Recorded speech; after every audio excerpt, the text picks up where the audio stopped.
खोल सन्मार्ग, ये मधुर बोल संत खोल सन्मार्ग बताने वाला, बिगड़ी को बनाने वाला है। मधुर बोल मग पंथ खोल सन्मार्ग बताने वाला, बिगड़ी को बनाने वाला है। श्री राम यही घनश्याम यही, सिया राम यही घनश्याम यही, सिया राम यही घनश्याम यही, है प्रभु महिमा की आरती। पापियों को पाप से है तारती, श्री भागवत भगवान की है आरती। पापियों को पाप से है तारती, राधे राधे राधे राधे, हो राधे राधे राधे राधे राधे राधे। श्री भागवत भगवान की है आरती, पापियों को पाप से है तारती। भागवत भगवान की है आरती, पापियों को पाप से है तारती। हाँ पापियों को पाप से है तारती, ओ पापियों को पाप से है तारती।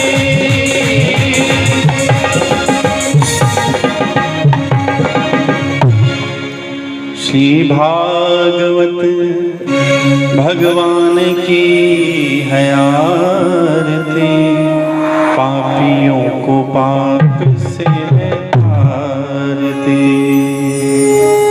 बोली श्रीमद् भागवत महापुराण की जय, गौ मात की जय, सत्य सनातन धर्म की जय, भारत माता की जय। ध्येयम्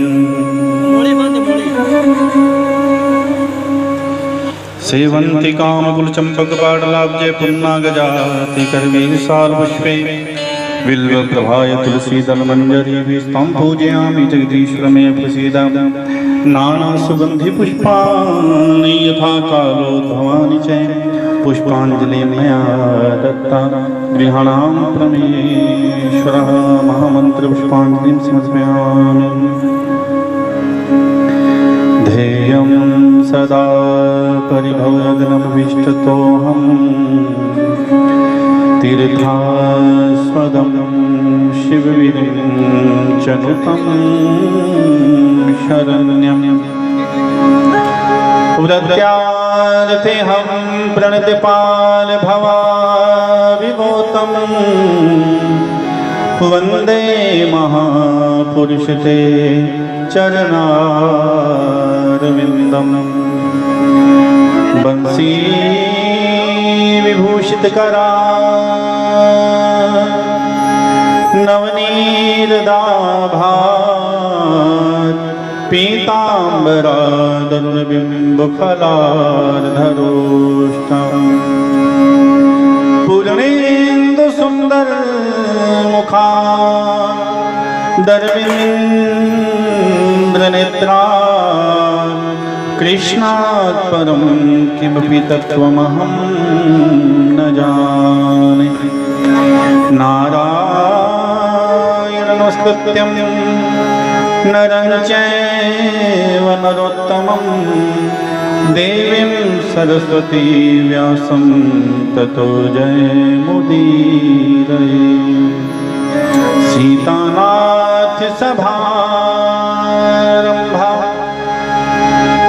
श्रीरामानन्दानि मध्यमान्, अस्मदाचार्य पर्यन्ता, वन्दे गुरु परम्परा। गौराङ्गं रसमयं नित्यं, रसाचार्यं नसो सुतं। श्रीराम हर्षं देवाख्यं सद्गुरुं प्रणवा। आज तक किस बात का? बोले आप एक नंबर के झूठे कपटी हैं, धोखेबाज पति हैं। अरे मैंने तेरे से क्या धोखा किया, क्या कपट किया? बोले ना, एक बात बताओ, मैं आपके पीछे जन्मती और मरती रही, बार बार जन्म और मरण मेरा ही हुआ, और मेरी भक्ति देखो, मेरा प्रेम देखो, मैंने आपको ही चाहा और आपकी आराधना करके आपको ही पाया। लेकिन आप एक बार भी मेरे पीछे नहीं आए। मैं 100 बार मरी, लेकिन आप एक बार भी पीछे नहीं आए कि चलो एक बार मैं भी इसके साथ में सता हो जाऊं। भगवान भोलेनाथ कहते तुम क्या चाहती हो, मैं भी सता हूं? बोले नहीं नहीं नाथ, मैं ऐसा नहीं चाहता, मैं तो एक निवेदन करना चाहता हूं। क्या? मैंने सुना है कि आपके पास में एक अमर कथा था, उस अमर कथा का जो पान कर लेता है बार बार वो जन्मता और मरता नहीं है। तो आप मुझे वो अमर कथा सुना देते तो मेरी भी जिज्ञासा पूर्ण हो जाती और मेरे संशय मिट जाते, मेरा जन्मना और मरना भी मिट जाता। बस इतनी कृपा आप कर देते। भोलेनाथ हाका लगा करके हंसने लगे। बोले बस इतनी सी बात के लिए नाराज हो गई? एक बात कहूं? बोले हाँ। बोले शास्त्र का एक नियम है, जब तक प्रश्नकर्ता कोई प्रश्न नहीं करता गुरु से, साधु से, संत से, तो उसका उत्तर नहीं देना चाहिए, व्यर्थ। आपको सामने नजर आ जाए कि ये मूर्ख आदमी है, इसके साथ माथा मारने से अपना सिर फूटेगा, तो उससे माथा मारना नहीं चाहिए। और जिज्ञासा से अगर कोई प्रश्न करे तो उस प्रश्न का उत्तर गुरु को देना चाहिए। ये शास्त्र का नियम है। आज तक तुमने कोई जिज्ञासा उत्पन्न ही नहीं की इस कथा की। आज जिज्ञासा उत्पन्न की है तो मैं तुम्हें सुनाऊंगा, लेकिन इस कथा का अधिकारी भी कोई है देवी, हर कोई अधिकारी नहीं है। जिसके ऊपर भगवान की कृपा होती है ना, वही सत्संग में पहुंच सकता है, दूसरा नहीं। तुलसीदास जी लिखते हैं ना, हो जा पर कृपा राम की होई, जा पर कृपा राम की होई, ता पर कृपा करे सब कोई, ता पर कृपा करे सब कोई। हो बिनु सत्संग विवेक न होई, बिनु सत्संग विवेक न होई, राम कृपा बिनु सुलभ न सोई, राम कृपा बिनु सुलभ न सोई। जा पर कृपा राम की होई, जा पर कृपा राम की होई, ता पर कृपा करे सब कोई, ता पर कृपा करे सब कोई। कि बिनु सत्संग विवेक ना होई, राम कृपा बिनु सुलभ न सोई। बिना सत्संग के विवेक की, ज्ञान की प्राप्ति नहीं हो सकती। राम की कृपा के बिना सत्संग की प्राप्ति नहीं हो सकती। ये भगवान की अनन्य कृपा है आपके ऊपर। एक पंथ दो काज क्या कई काज हो रहे हैं। ये तो वो प्रयागराज है जहां पर लोग जाते हैं, गंगा यमुना सरस्वती का मिलन है, स्नान करते हैं, अपने आप को पवित्र पावन करते हैं, सब पापों से मुक्त होते हैं। और ये प्रयागराज है, सरसई ब्रह्म प्रचार प्रसार, जहां ज्ञान की गंगा बह रही है,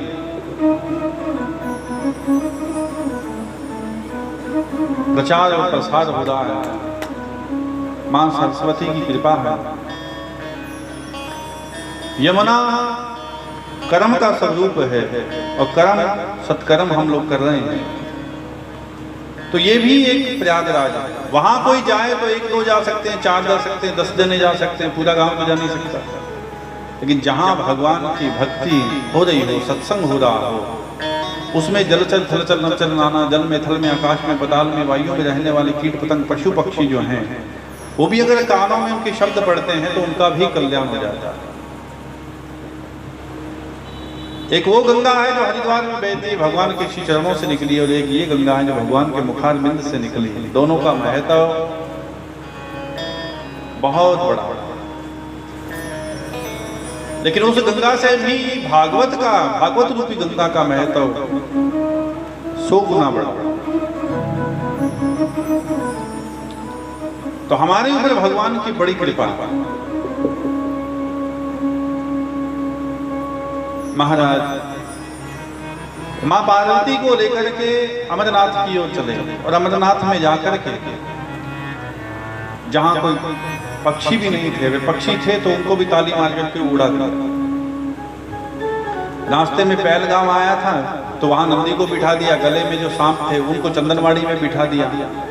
अमरनाथ में जाकर के खुद बैठे पार्वती को लेकर के। लेकिन भगवान नारायण, भगवान विष्णु ये विचार कर रहे थे कि ये कथा तो जन जन तक पहुंचनी चाहिए। तो विगलित अंडे के रूप में अभी एक शुक ने जन्म लिया। शुक माने तोता, जो विगलित रूप में। अब बाकियों को तो ताली मार करके उड़ा दिया, वो कैसे उड़े भाई, उनका तो जन्म ही अभी हुआ है, भगवान की कृपा से हुआ है। भगवान भोलेनाथ समाधि अवस्था के अंदर कथा कहना प्रारंभ करते हैं। अब पार्वती अम्बा हुंकार देती है, और जब भी कथा कहे कोई वक्ता और आपसे कुछ पूछे तो आपको हुंकार देना चाहिए, बात नहीं करनी, हुंकार हाँ और ना, अच्छा लगे बात ठीक है, और जो सही नहीं हो तो ठीक नहीं है। पता चलता है कि ये कथा ध्यान से सुन रहे हैं कि नहीं सुन रहे हैं। नहीं तो हुंकार तो देनी चाहिए। अस्तु, मां पार्वती अम्बा हुंकार दे रही थी, किया जा रही थी। उधर श्री शुक जी महाराज की कथा सुन रहे थे। कथा कहते हुए हमारी आपकी तरह कोई 7 दिन नहीं थी, कई दिन महीने बीत गए उस कथा को चलते।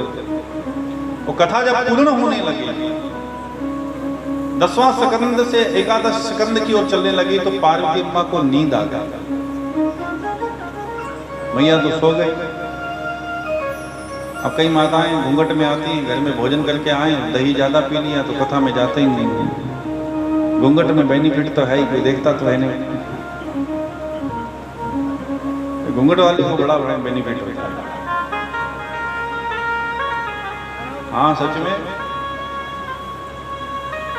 अच्छा, बाकी बातों में तो नींद नहीं आती, कथा सत्संग में तो विशेष रूप से नींद आती है। इसलिए बीच बीच में राधे कृष्णा हरि कीर्तन करवाना पड़ता है, ताकि निद्रा देवी जो है वो विक्षेप ना करे। तो कुंभकर्ण को जब मारा तो उसकी पत्नी थी निद्रा देवी, उसने कहा कि आपने मेरे पति को मारा, इसलिए जहां कहीं भी सत्संग होगा महाराज, मैं आपकी कथा सुनने ही नहीं दूंगी, बीच बीच में विक्षेप करूंगी, नींद आ जाएगी। तो वक्ता ने भी विचार किया कि नींद ना आए, इसलिए जय श्री कृष्ण का जयकारा हम बार बार लगवाएंगे और निद्रा देवी को आने नहीं देंगे, तो नींद आ जाती। टीवी के सामने बैठे रहो, नींद नहीं आती। 3 घंटे 4 घंटे आके फाड़ फाड़ के देखिए। मोबाइल कईयों के हाथ में होता है, उसके ऊपर महाराज आधी रात निकाल देंगे अंगूठा दिखाने में, पता नहीं कितने अंगूठे दिखा देते हैं सुबह से शाम तक। कथा सत्संग के अंदर बैठेंगे तो नींद आ जाती है, तो कथा समझ में नहीं आती, तो ध्यान लगता नहीं। काबू में अपना मन ना ही तो ध्यान क्या करता, और आंख ना करे दीदार तो भगवान क्या क्या।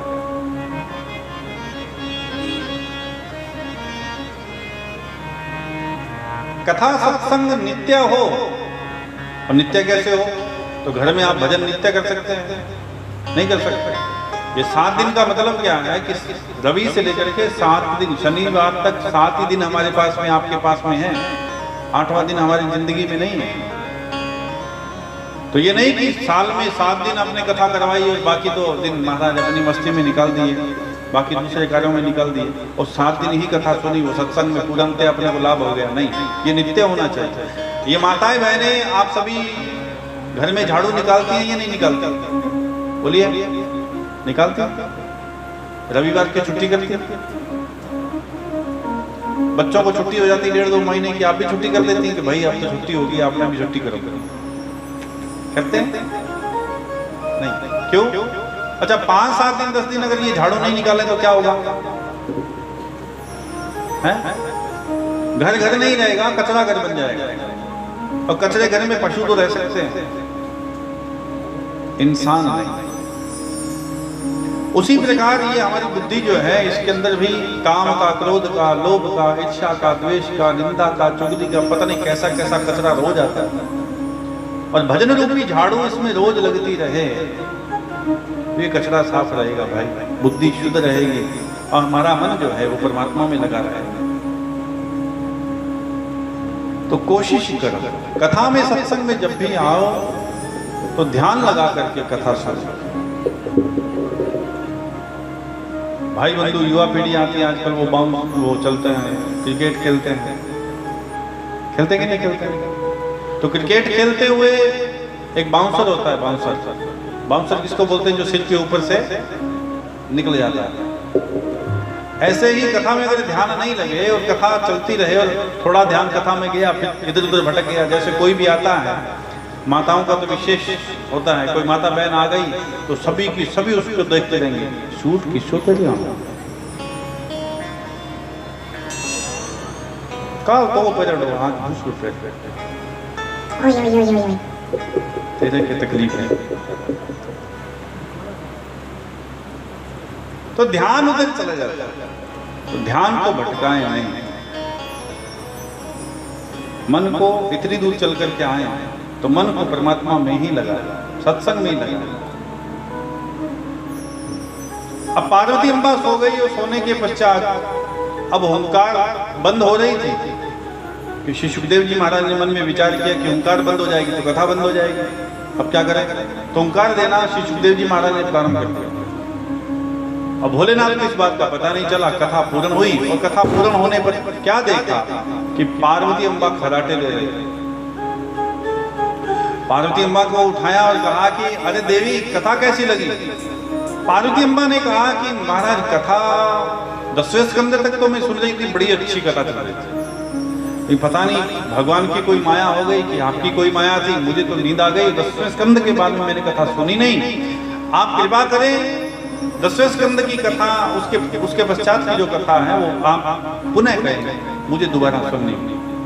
भोलेनाथ ने कहा कि ये हो नहीं सकता, मैंने कथा पूर्ण कही है, तुमने पूर्ण सुनी है, पूर्ण रूप से ओंकार आई है,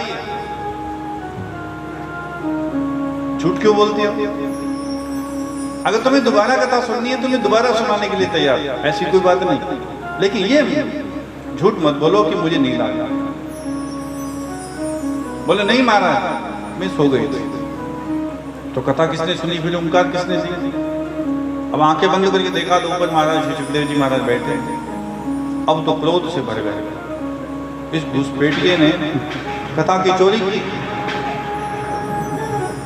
और कपट से इसने धोखे से कथा सुनी, इसको तो मारना चाहिए। मारने के लिए खड़े हो गए और जैसे खड़े हुए तो श्री सुखदेव जी महाराज वहां से उड़े और उड़ते उड़ते शम्यापरास नाम का एक आश्रम था, उसके अंदर वेद व्यास जी की पत्नी विक्टा देवी स्नान करके बाहर निकली थी कि अचानक उसमें उबासी आ गई, जमाई आई और जमाई जैसे ही आई उसी क्षण उनका निकलना, इधर से उनके जमाई आना, तो सूक्ष्म रूप के अंदर उनके गर्भ के अंदर प्रवेश कर गए। भगवान नारायण की अनन्य कृपा हुई, देवता पुष्प सागर के बाजे गाजे बजाते। अब भोलेनाथ पीछे दौड़ रहे थे, विचार करने लगे कि ये तो देवी जी के गर्भ में चला गया, अब मारूंगा तो देवी जी भी, क्या करें? कई देर तो इंतजार किया बाहर निकल आएगा, लेकिन नहीं आया तो वापस लौट करके आए। पार्वती अम्बा देखा गुस्से में है, पूछा कि क्या हुआ, मार दिया? बोले कहाँ, वो तो देवी जी के घर में चले गए और बाहर ही नहीं निकला। पार्वती अम्बा हंसने लगे। पार्वती अम्बा कहते हैं कि महाराज आप कहते हैं कि जो कोई भी कथा सुन लेता है वो अजर-अमर हो जाता है, वो अपनी इच्छा से ही संसार में आता है, अपनी इच्छा से ही संसार से जाता है। तो जब उसने कथा सुनी ही दी तो वो मरेगा कैसे? महाराज या तो आप झूठे या आपकी कथा झूठी। बोले नहीं, कथा झूठी नहीं, तुम सही कह रहे हैं। अब वो अपनी इच्छा के अनुसार इस संसार में जीव आता है जाता है, तो अपनी इच्छा अनुसार ही वो आएगा। ऐसा कह करके भगवान भोलेनाथ तो कैलाश की ओर निकल रही है, और इधर वेद व्यास जी की पत्नी के गर्भ में 12 वर्ष तक सूक्ष्म रूप में ही गर्भ में रहे, कथा का स्वाध्याय करते रहे। स्वाध्याय का समझते हैं, मनन करते हैं। जो कथा हम सुनते हैं उसका मनन होना बहुत जरूरी है। गाय भैंस भोजन कर लेती है तो उसकी उगाड़ी करती है, नहीं करती, क्योंकि उसे बचाना भी तो है, या नहीं बचाना। इसी प्रकार जब भी हम भोजन करें तो भोजन करने के पश्चात उसे बचाना भी चाहिए, चलना फिरना चाहिए भी कुछ देर तक। ठीक इसी प्रकार अगर कथा का भी आनंद पूर्ण रूप से लेना है तो हम सभी को ये चाहिए कि जो कथा हम सुने उस कथा का मनन करें कि इस कथा का अर्थ क्या है, सत्य और असत्य उसमें से खोजें कि बात सत्य है या असत्य है। और एक बात आपको पता चल जाएगी कि शास्त्र ने जो लिखा है, शास्त्र में जो लिखा है और वक्ता ने जो कहा है, साधु संत की जो वाणी है, वो कभी झूठी नहीं हो सकती।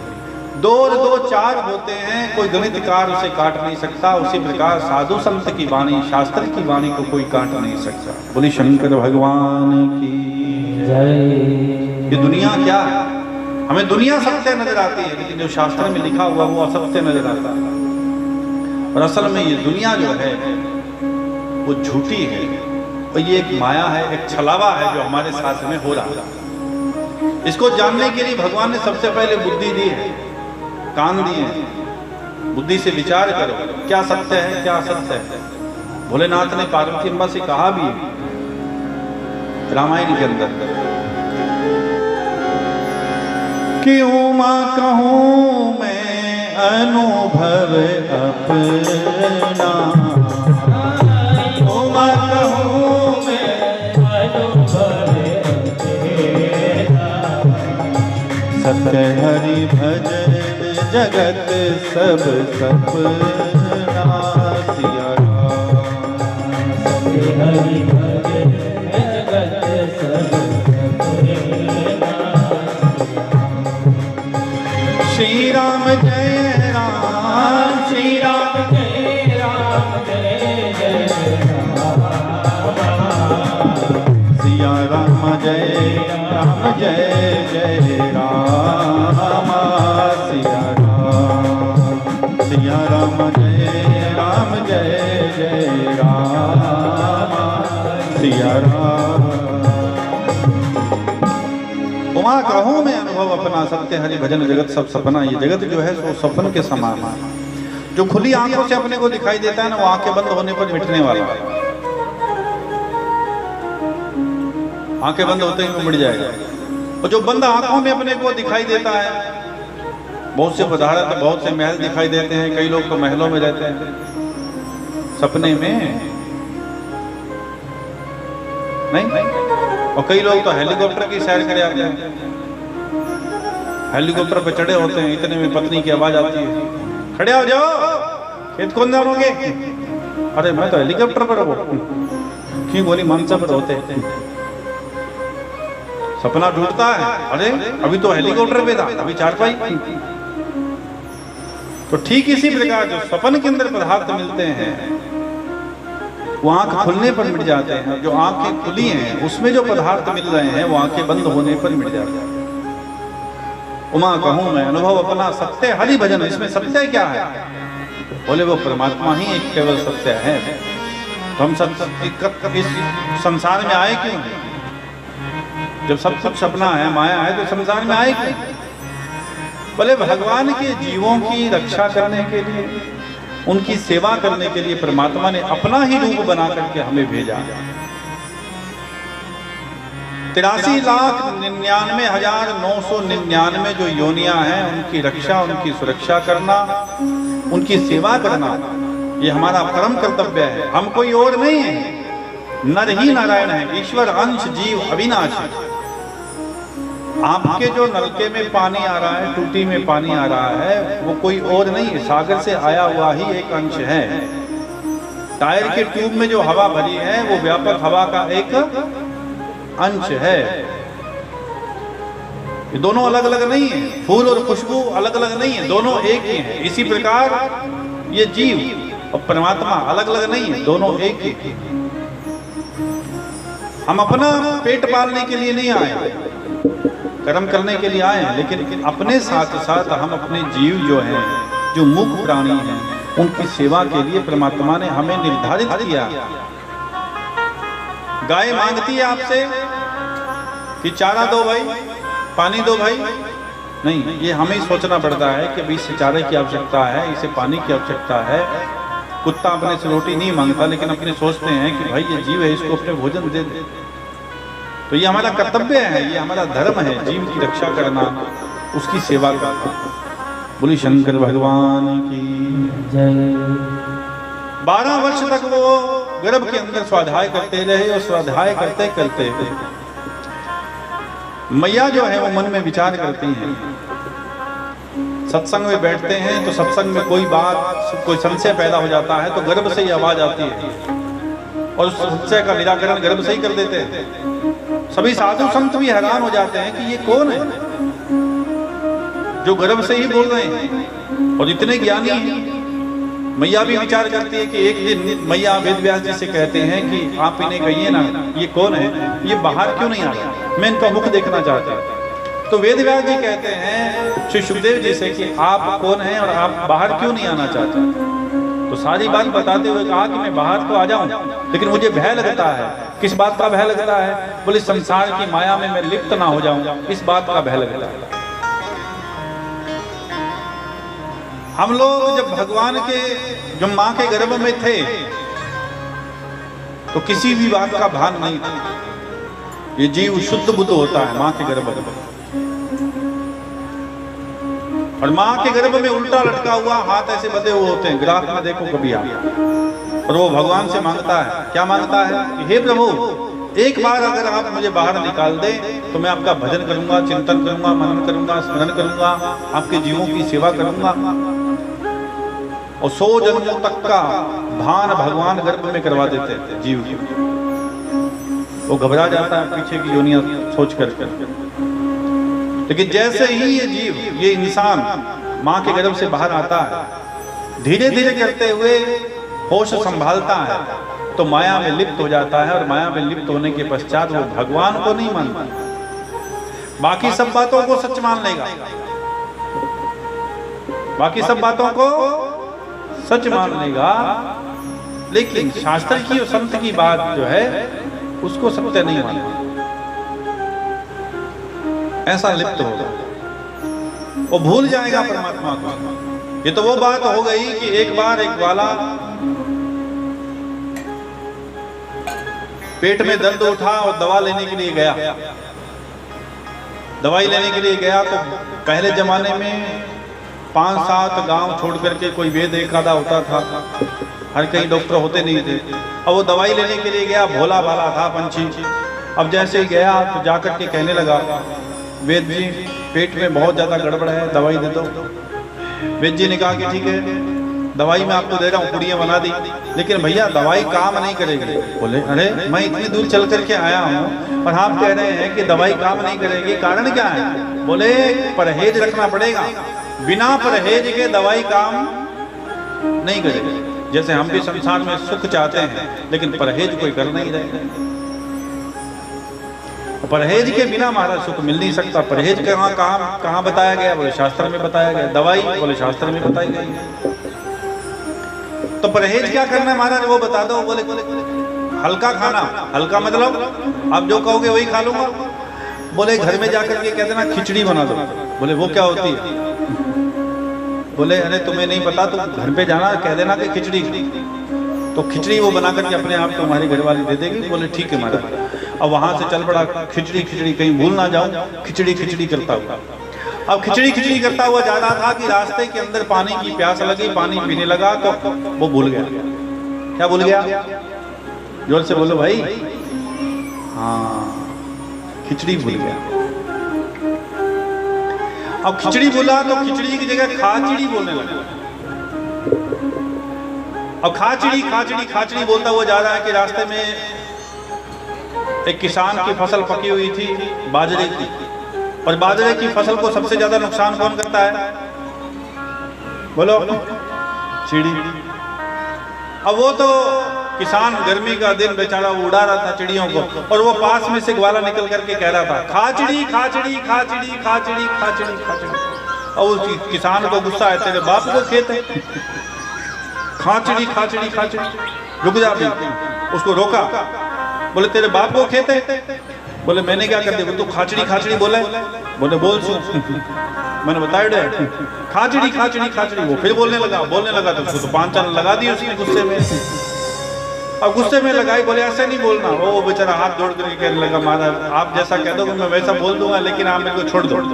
बोले खाचड़ी नहीं बोलना, तो बोले उड़चिड़ी उड़चिड़ी उड़चिड़ी ऐसा बोल। और किसान अपनी जगह सही था, उसने कहा कि ठीक है उड़चिड़ी उड़चिड़ी बोल दूं। आगे गया तो बहेलिया जंगल में से निकल रहा था। बहेलिया दाना डाल करके और रंग बिरंगी चिड़ियां पकड़ा करता था बेचारा, और बेचा करता था, उससे उसका पेट चलता था। अब वो बहेलिया तो इंतजार में था, और वो बोलता जा रहा था, बहेलिया कौन? आते जाओ फंसते जाओ, आते जाओ फंसते जाओ। बहेलिया तो ऐसे बोलता है। और वो पास में से निकला, कौन? नथुराम। अब पास में से निकला, बोले उड़चिड़ी उड़चिड़ी उड़चिड़ी उड़चिड़ी उड़चिड़ी उड़चिड़ी उड़चिड़ी उड़चिड़ी। और जितनी वो चिड़ियाँ थी वो बेचारियाँ थोड़ी आई हुई थी, तो वो सारी की सारी उड़ गई। अब उड़ी तो महाराज उस बहेलिए को गुस्सा आ गया कि मैं इसके बाप का क्या लेता हूँ। उसने पकड़ा, 2 चाल उसकी और लगा दी। अब लगाई तो उसने कहा कि मेरे से क्या गलती होगी? बोले मैं तेरे बाप का क्या लेता हूँ भाई, इन चिड़ियों को बेच करके मैं अपने घर चलाता हूँ, और तूने सारी चिड़ियाँ उड़ा दी। बोले कि महाराज जैसा कहोगे मैं वैसा करने के लिए तैयार हूँ, लेकिन मेरे को छोड़ दो। आप जो कहोगे मैं वो बोल दूंगा। बोले आगे और ना पड़ जाए तेरे, इसलिए तू ऐसा करना, ऐसे बोलते जाना, आते जाओ फंसते जाओ, आते जाओ फंसते जाओ। अब वो अपनी जगह सही था, कौन? बहेलिया। आते जाओ फंसते जाओ वो बोलता जा रहा था जंगल में से कि उसी जंगल में कुछ डाकू छुपे हुए। क्यों छुपे हुए? कि गांव में कुछ सेठ लेने के लिए गए उगराई, और धन लेकर के वापस लौट रहे थे, तो जंगल में से निकलना था। और सेठों के पास में धन हो तो पता है आपको कितना सतर्क चलते हैं कि कोई माई लूट ना ले। और वो जैसे ही उस जंगल में प्रवेश करने लगे, इधर से वो डाकू इंतजार में थे कि भी अब आ जाएंगे, अब ये फंस जाएंगे। और इतने में वो बहेलिया पास में से निकला और बोल पड़ा, क्या? आते जाओ फंसते जाओ।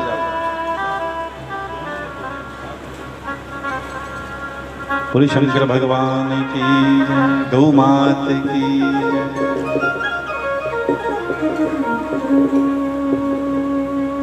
अब तो आते जाओ फंसते जाओ जैसे उसने बोला, तो उसी क्षण महाराज वो जो सेठ थे वो तो वापस लौट गए। गांव वालों को लेकर के यहाँ से निकलेंगे, कुछ बुला रहे हैं, आते जाओ फंसते जाओ कह रहे हैं।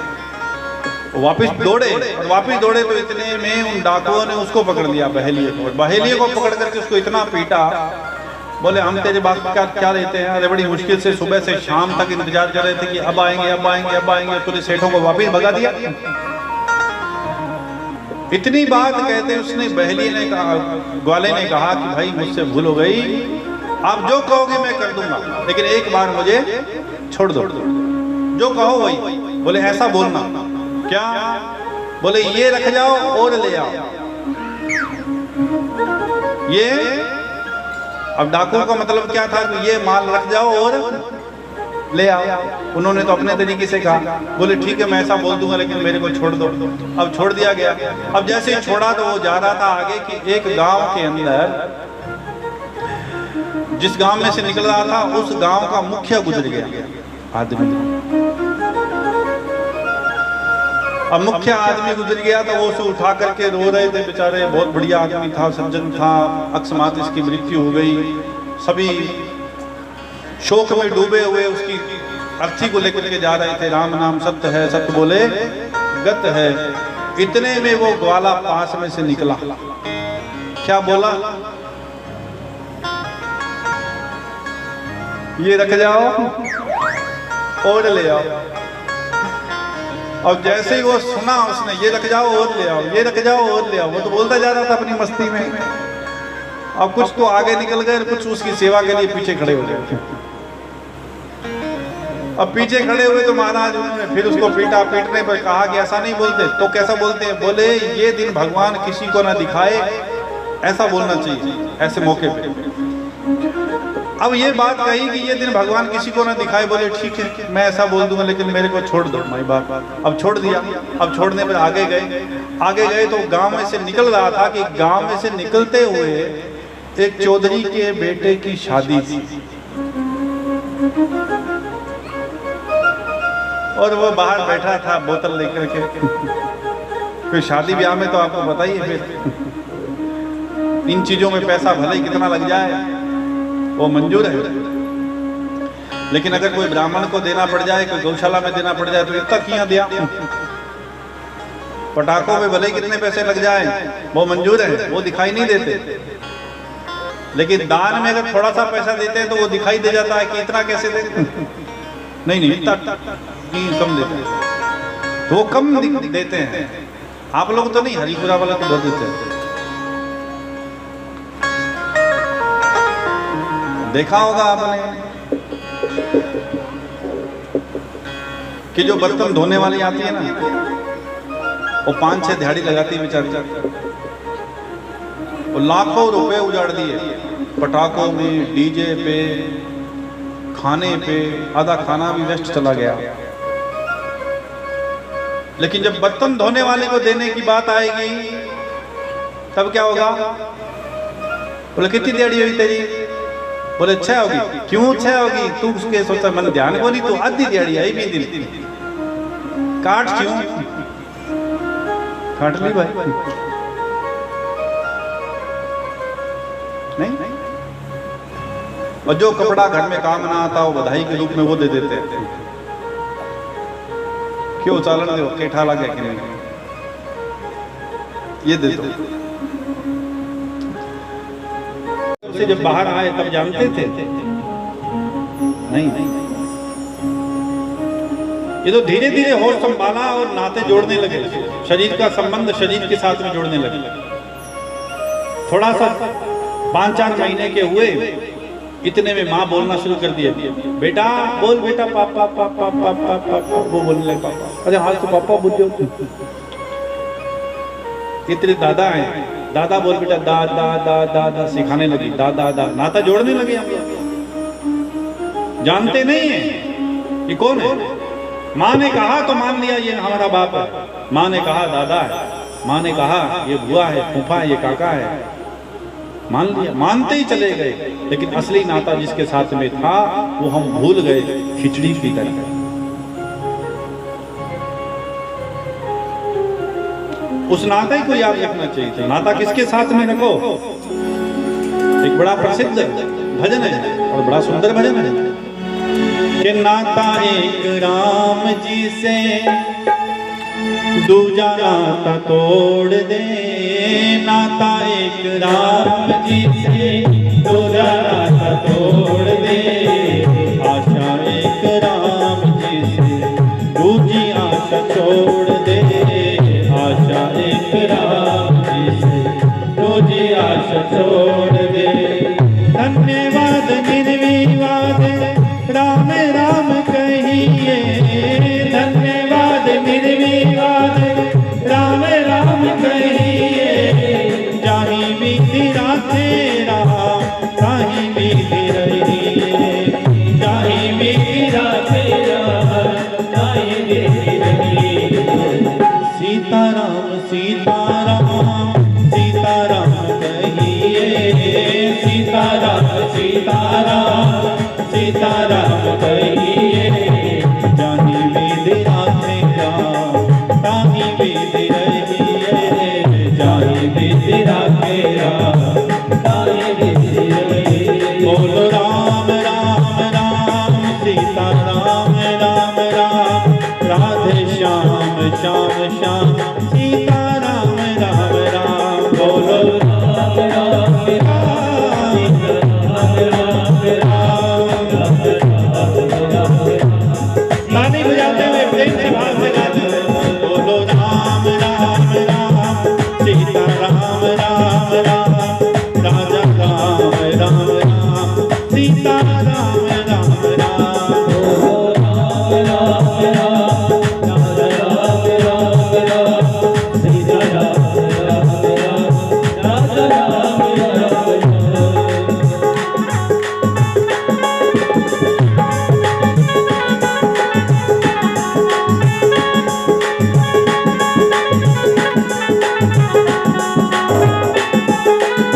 बढ़िया काम हो जाता है तो हम लोग अभिमान से भर जाते हैं।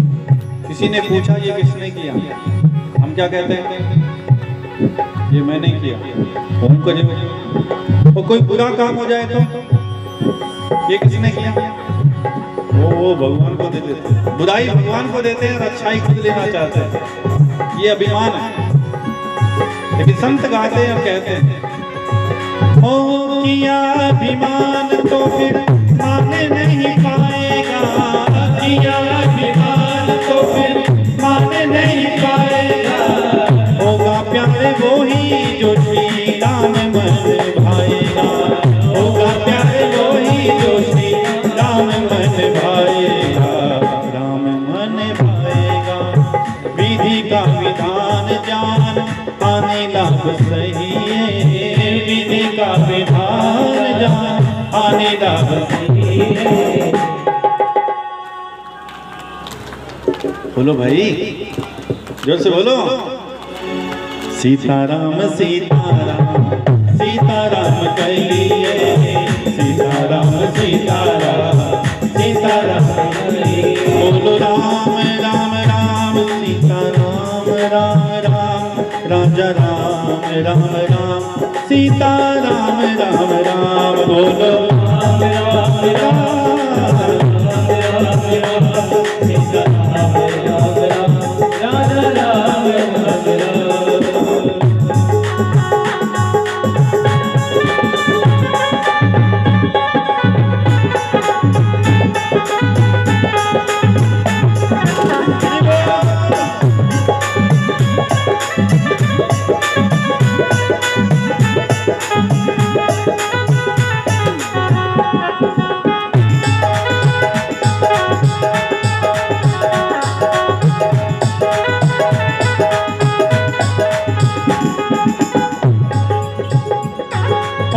मुख में हो राम नाम, राम सेवा हाथ में, मुख में हो राम नाम, राम सेवा हाथ में। तू अकेला नहीं प्यारे राम तेरे साथ में, तू अकेला नहीं प्यारे राम तेरे साथ में।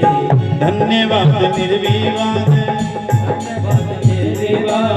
धन्यवाद निर्विवाद, धन्यवाद निर्विवाद, राम राम कहिए।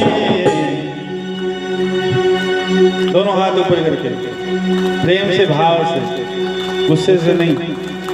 सीताराम सीताराम सीताराम कहिए, सीताराम सीताराम सीताराम कहिए। बोलो राम राम राम सीताराम राम राम, राजा राम राम राम, राधे श्याम श्याम श्याम। बोलो राम राम सीताराम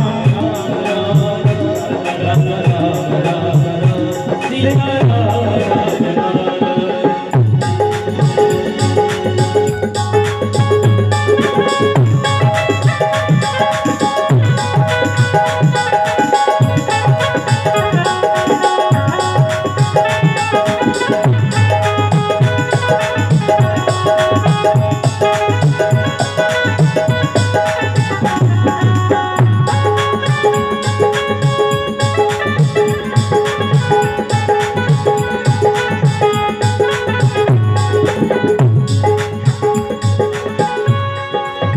जीवन में अगर आशा भी करनी है, रखनी है, तो ऊपर वाले से रखो। कोरोना काल में सभी यही कह रहे थे, अब तो भगवान ही बचा सकता है। नहीं, जब फर्स्ट टाइम आया, पूरा विश्व बंद हुआ, एक दूसरे के घर में झांकना भी बंद कर दिया, कटी सांस बिनु इन्ने ना जे, नहीं, छींके लग गए। हाँ, 5 घर में मेंबर रहते हैं तो एक को कह दिया तू ऊपर चढ़ जा, ऊपर नहीं। पति पत्नी ने दूसरे कमरे में जाई, भाई भाई से कहता नेड़े ना आई, ये छींक मारता नहीं थी, बस 4 फुट दूर हो जाता। एक ही आशा सभी के मन में, क्या? भगवान ही बचा सकता। और जीव की रक्षा जीव नहीं कर सकता, भगवान ही कर सकता। आशा एक राम जी से दूजी आशा छोड़ दे, आशा एक राम जी से दूजी आशा छोड़ दे, नाता एक राम जी से दूजा नाता तोड़ दे, नाता एक राम जी से दूजा नाता तोड़ दे, दूजा नाता तोड़ दे, नाता तोड़ दे। साधु संग राम राम, साधु संग राम राम, अंग संग रहिए। आप भूलना नहीं है। सीताराम सीताराम सीताराम कहिए, सीताराम सीताराम सीताराम कहिए, बोलो राम राम राम सीताराम राम राम, राजा राम राम राम सीताराम राम राम, बोलो राम राम राम सीताराम राम राम, राजा राम राम राम, सीताराम राम राम, बोलो राम राम राम सीताराम राम राम, राजा राम राम राम सीताराम राम, बोलो राम राम राम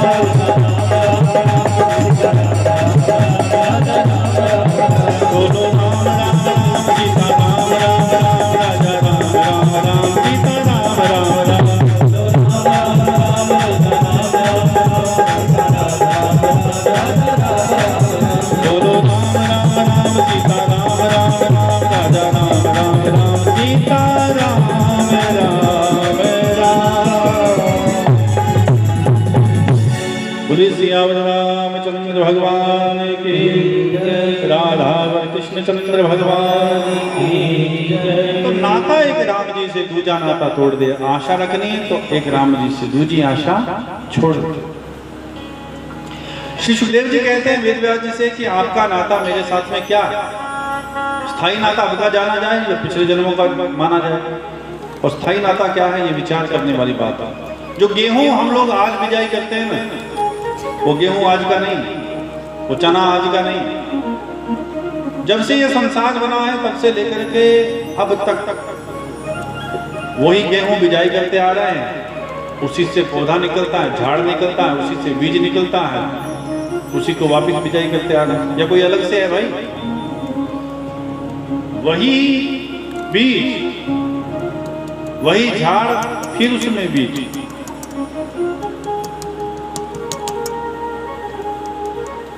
इसी प्रकार ये जीव भी कर्म करता है, उस कर्म के अनुसार उसको फल भोगने के लिए संसार में बार बार जन्मना और मरना पड़ता है। अच्छा जी, जिस गेहूं को लेकर के भट्टी पर तपा दिया जाए और दोबारा बिजाई की जाए तो हो सकता है? नहीं होगा। इसी प्रकार ये मानव का शरीर हमें तप करने के लिए मिला, संसार से नाता जोड़ने के लिए नहीं, सेवा करने के लिए। आप परिवार में मुख्य कहलाते हैं तो सेवा के भाव से रहिए, ये समझ करके रहिए कि ये हमारे नहीं। हम कहते हैं ये जमीन मेरी, हम कहते हैं ये मकान मेरा, हम कहते हैं कि जायदाद मेरी, लेकिन आज तक ये बताओ आपको कभी किसी मकान ने कहा तू मेरा धनी है? जमीन ने आज तक कहा कि तू मेरा धनी है? कई आए मेरा मेरा कहते हुए, कई गए। वो जमीन भी कहती है गणाई दे क्या तेरा जी सास, मेरा मेरा कर।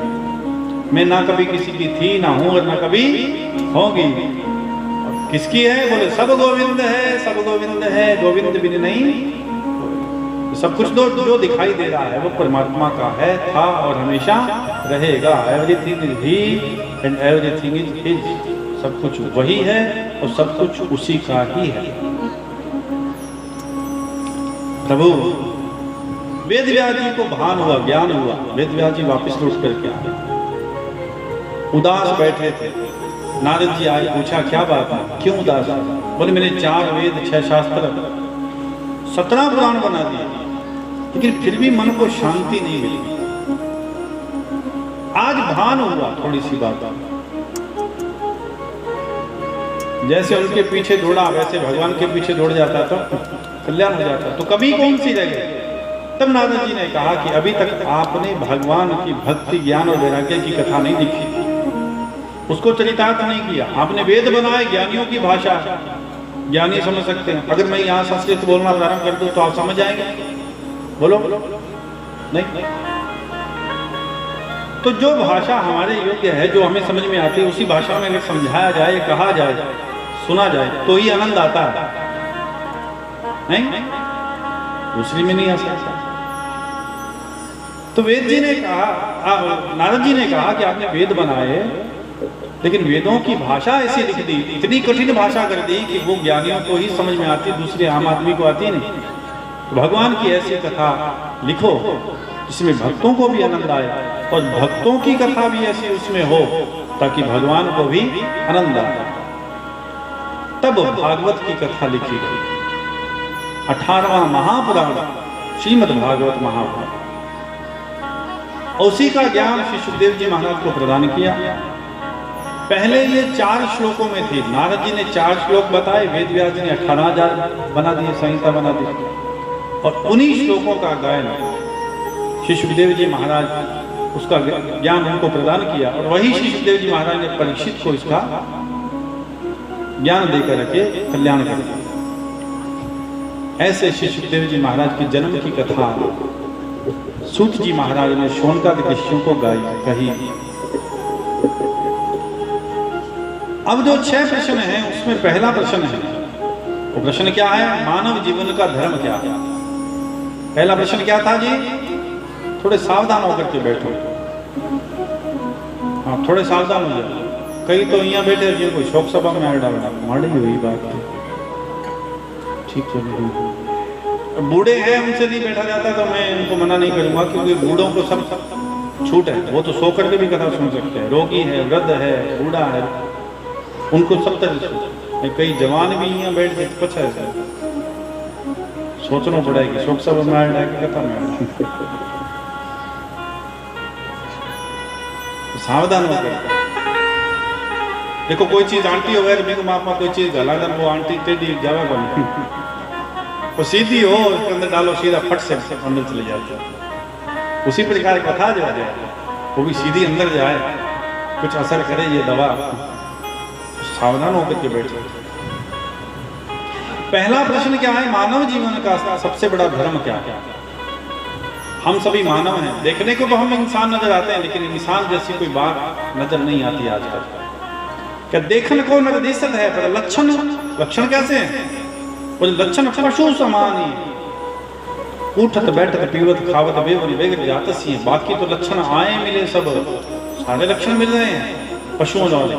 जो पशुओं में लक्षण है वही इंसान में नजर आ रहे हैं। कमी क्या? बोले एक कमी सिंह नहीं, मैं तो कहता हूँ 2 कमी। क्या? बोले ऊपर सिंह को नहीं ला रहा, पूंछ को नहीं, बाकी तो बनड़ है जिसको नहीं।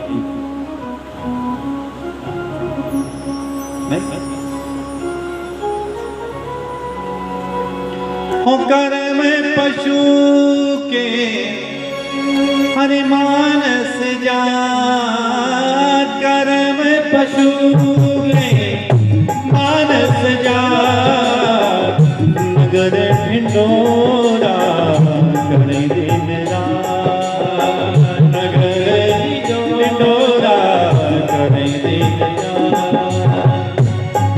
ओ श्री राम जय राम, जय जय राम, श्री राम जय राम, जय जय राम, सिया राम जय राम, जय जय राम, सिया राम जय राम, जय जय राम। कर्म पशु और मानस जात, देखने को इंसान नजर आता है, लेकिन इंसान जैसी कोई बात नहीं। खाना पीना, उठना बैठना, सोना जागना, डरना मरना, बच्चे पैदा करना, जो पशु कर रहे हैं, जो जानवर कर रहे हैं, वही काम आज का इंसान कर रहा है। तो मानव जीवन क्यों मिला? ये काम करने के लिए नहीं। भगवान ने बुद्धि दी, बोलने वाली जीभ दी, 2 हाथ अपने को दिए, इसी काम के लिए नहीं। बुद्धि से विचार करो कि हम क्यों आए इस संसार में, क्या करने आए। 3 बातों का विशेष रूप से ध्यान रखना चाहिए। कौन सी? सुबह जब जागो ना, उठो तो उठते ही अपने शरीर को देखो, हाथों को देखो, पांव को देखो, अपना चेहरा देखो दर्पण में, और थोड़ी देर के लिए विचार करो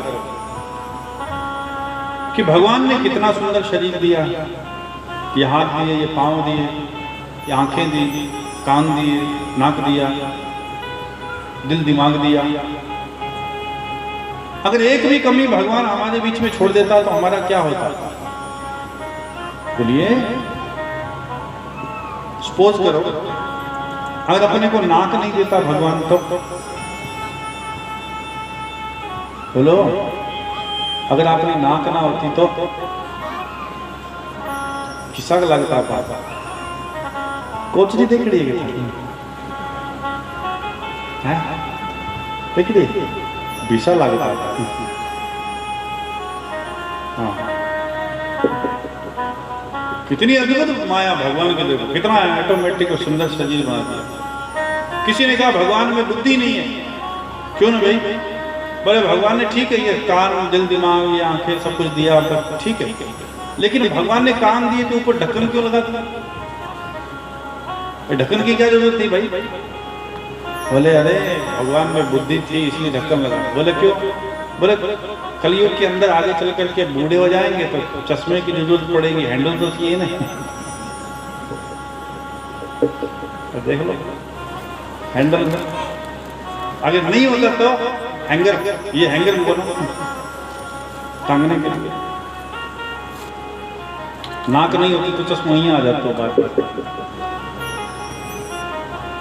तो विचार करो, ये शरीर परमात्मा ने दिया, कितना ऑटोमेटिक। किसने दिया? माँ बाप तो एक साधन बने, उन्होंने तो केवल भोग भोगा है, बनाने वाला तो कोई और है, घड़ने वाला तो कोई और है। और इतना ऑटोमेटिक शरीर दे दिया। देखो बुद्धि विचार करती है, मन संकल्प करता है, शरीर चल पड़ता है। पैर तो कहना नहीं पड़ता, चाल भी बड़ा चालना है, पैर को ऑर्डर देना पड़ता है। बताइए, पीठ में खुजली हो तो हाथ को कहना पड़ता है लाजा चाल, खुजली कर कहना पड़ता है? नहीं, कितना ऑटोमेटिक शरीर दिया, कैसा अद्भुत दिया। तो ये किसने बनाया? इस बात का विचार करना चाहिए, पहली बात। दूसरी बात, जब दुनिया के कोई काम करें तो काम करते हुए इस बात का विचार करना चाहिए कि ये जो काम हम लोग कर रहे हैं, ये काम तो हमारे बाप दादा, परदादा, लकड़दादा, तड़दादा, कड़दादा, छड़दादा, पड़दादा जो भी हो गए, जितने भी, वो सभी करते करते निकल गए। आज तक दुनिया का काम पूरा नहीं हुआ। ये माताएं बहनें घर में गाय रखती हैं,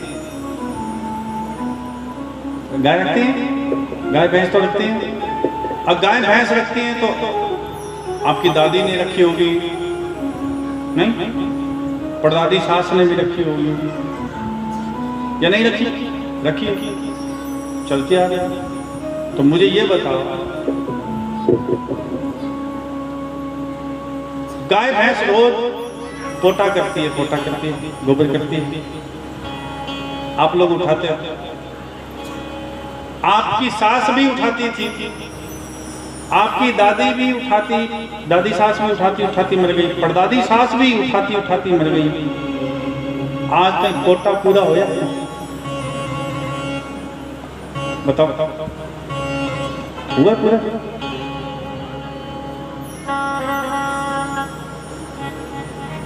सुबह तक को सामने तैयार, सामने तक को दिन के तैयार, और सारी जिंदगी पोटा चकता मर गया। पोटा ही पूरा कौन है, बाकी काम तो पूरा क्या उसी बताओ तुम। तो दुनिया के काम कभी पूरे नहीं हो सकते, हम कुछ और करने के लिए आए हैं। और वो काम क्या? वो है भगवान का भजन करना। दूसरा, परोपकार पुरुषार्थ का कार्य करना, परहित का काम करना, अपने लिए नहीं दुनिया के लिए जीना, दुनिया की सेवा करते हुए अपने जीवन का निर्वाह करना। अरे अपना पेट तो चिड़िया भी पाल लेती है, वो कहीं जाती है क्या? खेत बिजाई करने के लिए, बताओ। और वो कोटा पूरा करती है अपना कि भाई 1 साल को पहले एडवांस ही फिट कर लो, करती है? ऐसा कुछ नहीं। तो चिड़िया कभी भूखी मरती हुई देखी है आपने कि भूखी मर गई? अरे वो भी चोंच में दाना लेकर के आती है, चोंच में दाना ला करके अपने बच्चों को खिला देती है। भगवान ने ये प्रक्रिया उसको भी सिखाई है। और चोंच से चोंच भिड़ा करके वो भी अपने बच्चों से प्रेम कर लेती है। देखो क्या नहीं करती है? वही काम अपने लिए, अपने बच्चों के लिए करते हुए निकले तो आप पशु पक्षियों से क्या बढ़िया काम किया बताओ। बल्कि पशु पक्षियों से भी नीचे गिर गए हम लोग। 1 गुना नहीं, 1000 गुना। कैसे गिर गए महाराज? पशुओं से नीचे कैसे गिरे? मुझे ये बताओ, कभी आपने 2 बैलों को देखा? कभी 2-4 गोदा बेला बेटा देखड़ा उसी घना ही फिरा कि नहीं फिरा? लेकिन बाना कभी चुगली कर तो देखे, निंदा करते हुए देखे कि वो पुराने गलिया जी को है नहीं, वो तो ठीक को नहीं देखा कभी आप? अच्छा आप बताओ भी देवियों, कभी थे 4 भैंसा बेड़ी बेड़ी देख रही, अभी बात करने लगी पड़ोसन भैंस ठीक को नहीं हुआ? वो बोलना नहीं जानते तो कम से कम निंदा से तो बच जाते हैं, चुगली से तो बच जाते हैं, ईर्ष्या से तो बच जाते हैं, द्वेष से तो बच जाते हैं। उनके मन में लोभ नहीं है। जो मिला जैसा मिला रूखी सूखी खा करके बेचारे पड़े रहते हैं। और हम लोग जैसे जैसे मिलता है जिमी जिमी लाभ लोभ दिखाई और ज्यादा प्राप्त करने के लिए दौड़ते हैं। और होता क्या है? माया मोई न मोह हुआ, मर मर गया शरीर, पर आशा तृष्णा ना मरी, कह गए दास छुपी। कुछ पल्ले नहीं पड़ता, कुछ भी पल्ले नहीं पड़ता। इसलिए तुलसीदास जी कहते हैं कि ये शरीर बड़ा ही दुर्लभ है, बड़ी दुर्लभता से प्राप्त हुआ। इस बार मिला है, अगली बार मिलेगा नहीं मिलेगा इसकी कोई गारंटी नहीं है। कोई गारंटी? कोई गारंटी नहीं। तो कोशिश करो, इस शरीर का सदुपयोग करो, दुरुपयोग मत करो भाई। कि बड़े भाग्य, तुलसीदास लिखते हैं, बड़ी सुंदर चौपाई है, प्रसिद्ध चौपाई है, आपने कई बार सुनी भी है कि बड़े भाग्य मानुष तनु पावा, बड़े भाग्य मानुष तनु पावा, सुर दुर्लभ सब गंधन गावा, दुर्लभ सब साधन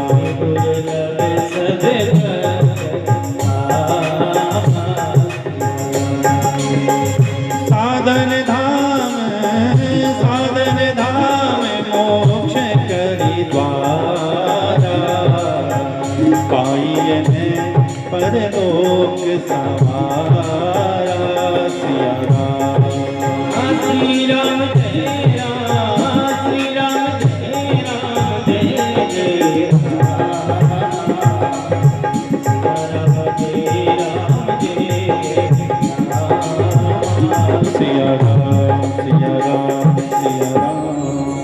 बड़े भाग्य मानुष तुम पावा, सुख दुर्लभ सब ग्रंथन गावा, साधन धाम मोक्ष करी द्वारा, पाइए न प्रलोक सवारा। बड़े भाग्य से ये मनुष्य देह मिली है, इस बार मिली है, बार बार मिलने वाली नहीं है।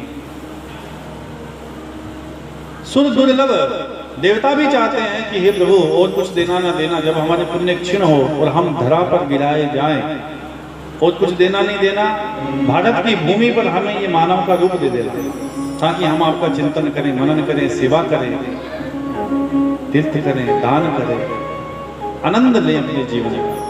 हम लोग आए थे आनंद लेने के लिए, लेकिन रो रहे हैं। सब कुछ परमात्मा ने बनाया हमारे लिए, लेकिन फिर भी किसी को पूछ लो किया हो, बोले मर गया, मर क्या कमाल है। हो सकले पदार्थ है जग माही, सकले पदार्थ है जग माही, सकले पदार्थ है जग माही, सकले पदार्थ है जग माही, पर कर्महीन नर पावत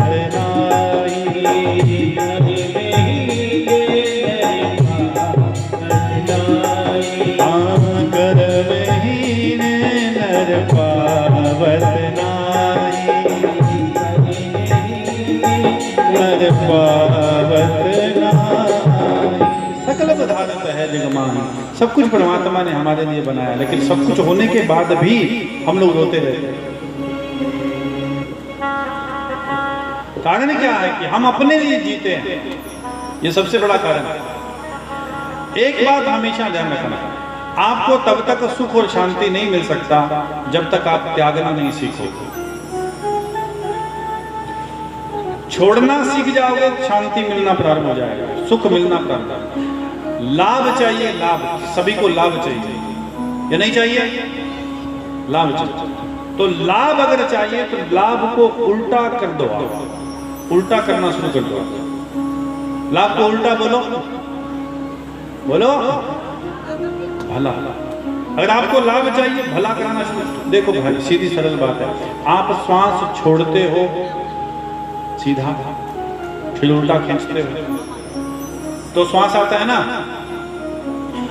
और सबसे कीमती क्या है? श्वास है। और आप कंजूसी करके श्वास को छोड़ो ही ना, छोड़ेंगे नहीं, क्या होगा?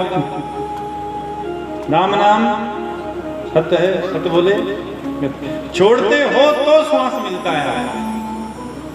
ऐसे ही दुनिया की चिंता, मोह, धन, ईर्ष्या, द्वेष, निंदा करना, ये आप छोड़ोगे तो आपके मन को शांति मिलेगी, सुख मिलेगा। और जब तक इसे पकड़ करके बैठे रहोगे, आपको शांति नहीं मिलेगी। कुएं में पानी पीने योग्य वही होता है जिस कुएं में से रोज पानी निकाला जाए। अगर उस कुएं में रोज पानी निकाला ही नहीं जाए तो क्या वो पानी पीने योग्य रहेगा? बोलो, काई जल जाएगा, पीने योग्य नहीं रहेगा। ऐसे ही ये शरीर मिला है तीर्थ करने के लिए, ये हाथ मिले हैं सेवा और दान करने के लिए, कान मिले हैं सत्संग को सुनने के लिए, जीभ मिली है परमात्मा का चिंतन करने के लिए, बोलने के लिए, राम का नाम लेने के लिए।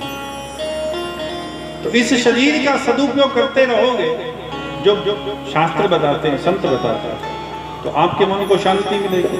पर आप ये कहोगे कि बस हम और हमारा परिवार, तो ना यहाँ सुख ना वहाँ सुख, क्योंकि रहने वाले तो आप है नहीं, हम रहने वाले तो है नहीं। पर हालत हमारी कैसी हो जाएगी? बोले धोबी का कुत्ता, ना घर का ना घर का, सारी जिंदगी रोते रहे हम, ना रसाले मिले ना सनम, ना इधर के रहे ना उधर के रहे हम। तो जब तक आप त्यागना नहीं सीखो। अच्छा एक बात बताओ, सुख किस में आपको पता है? आनंद, पूर्ण आनंद कब मिलता है आपको पता है? नहीं पता। मुझे ये बताओ, दौड़ने में ज्यादा आनंद है, सुख मिलता है, या आराम से चलने में? बोलते जाओ, आराम से। और डोकरी ठीक है, कर जाते हैं। भगवान सारी उम्र 150 साल का रहते हैं और जन तो थे